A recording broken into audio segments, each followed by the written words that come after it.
శ్రీ కోయ ఎల్లమ్మ తల్లి జ్యోతిష్యాలయం ఫోన్ ద్వారానే జ్యోతిష్యం చెప్పబడును. విద్య, ఉద్యోగం, వ్యాపారం, ప్రేమించిన వారు దూరం అవ్వటం, భార్యాభర్తల మధ్య గొడవలు, అత్తాకోడళ్ల మధ్య మనస్పర్ధలు, కుటుంబ సమస్యలు, ఆర్థిక సమస్యలు, పెళ్లి కుదరకపోవడం, సంతానం ఆలస్యం కావడం, స్త్రీ పురుష వశీకరణం, చెడు ప్రయోగ నివారణ మొదలగు ఎటువంటి సమస్యలకైనా పరిష్కారం చూపగలరు. స్త్రీ పురుషులకు ఎటువంటి సమస్యలున్నా నమ్మకంతో కాల్ చేయండి. 9014339338. తులా రాశి వారికి ఫిబ్రవరి 19 బుధవారం రోజున ఒట్టు.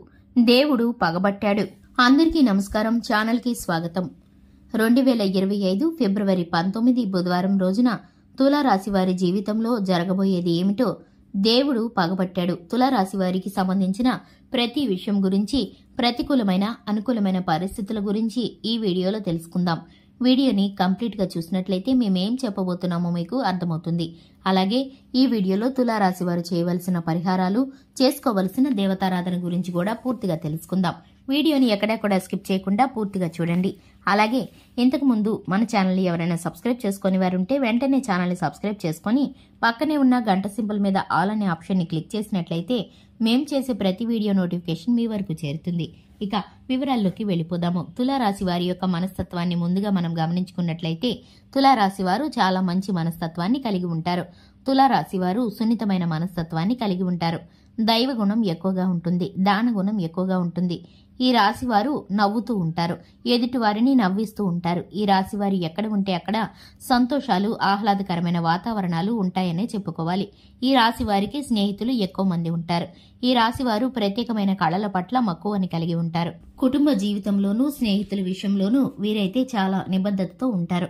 ఎదుటి వారికి ఆపద అంటే గనక మాట మాత్రమే కాకుండా ఆర్థికంగా కూడా సహాయం చేయడానికి వెనకాడకుండా ఉంటారు ఈ రాశివారు. అలాగే తులారాశి వారు చేసే ప్రతి పనిలో కూడా ప్రత్యేకత అనేది కనపరుస్తూ ఉంటారు.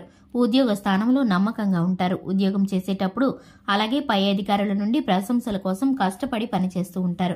వీరు ఎన్నో సంవత్సరాలుగా అలాగే ఎప్పటి నుండో కూడా వీరు ఊహించని కొన్ని సంఘటనల కోసం ఇప్పుడైతే వీరు ఎదురు చూస్తున్నారని చెప్పుకోవాలి.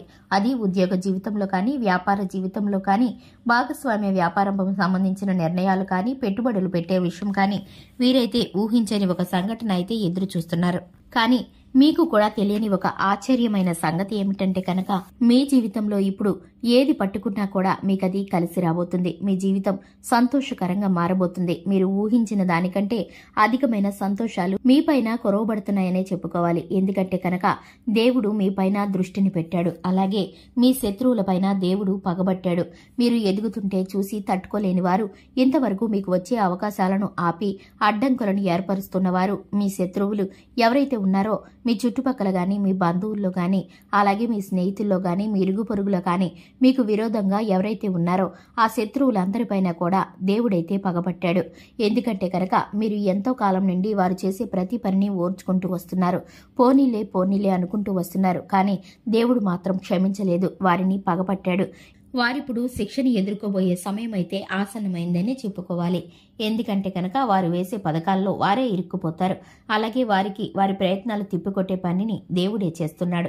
ఇక మీరు నిశ్చింతగా ఉండి మీ పని పాటలను శ్రద్ధగా చేసుకుంటే కనుక ఆ దేవాలయాలను సందర్శించుకొని దేవుణ్ణి స్మరించుకొని మీరైతే కనుక శివనామ స్మరణతో మీ పనులను ముగించుకుంటూ ఉంటే కనుక మీకైతే చక్కటి ఫలితాలు వస్తాయి. పట్టిందల్లా బంగారమే అవుతుంది. మీరు అన్ని విషయాల్లోనూ ముందుంటారు. అలాగే రాజకీయంగానూ ప్రముఖమైన వ్యక్తులతో పరిచయాలు ఏర్పడతాయి. ఆర్థికంగా బలంగా మారతారు.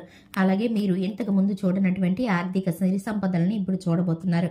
మీరు చేసే ప్రతి పని కూడా మీకు కలిసి వస్తుంది. అలాగే కుటుంబంలో సంతోషాలు, శుభకార్యాలు అనేవి జరుగుతూ ఉంటాయి. ఇక ఈ రాశి వారు నెమ్మదిగా సంతోషంగా ఉండటానికి సమయం ప్రారంభమైందని చెప్పుకోవాలి. శివాలయానికి వెళ్లి మీరు శివనామ స్మరణ చేసుకుని శివుణ్ణి ఆరాధించడం ద్వారా, హనుమాన్ చాలీసాను పఠించడం ద్వారా మేలుకరమైన ఫలితాలను పొందుకుంటారు. మీ శత్రువులు మీ విజయాన్ని చూసి కుళ్ళుకుంటూ ఉంటారు. కానీ చేసేదేమీ లేక వారిపై దేవుడు పగబట్టిన విషయాన్ని వారు తెలుసుకోలేరు. కాబట్టి వారు చేసే ప్రయత్నాల్లో వారే ఇరుక్కుంటారు. కాబట్టి వారు బుద్ధి తెచ్చుకునే పరిస్థితులు కొన్ని వారికి కలుగుతాయి. ఇక ఈ వీడియో కనుక మీకు నచ్చినట్లయితే లైక్ చేయండి. ఛానల్ని సబ్స్క్రైబ్ చేసుకోండి. Thanks for the watching.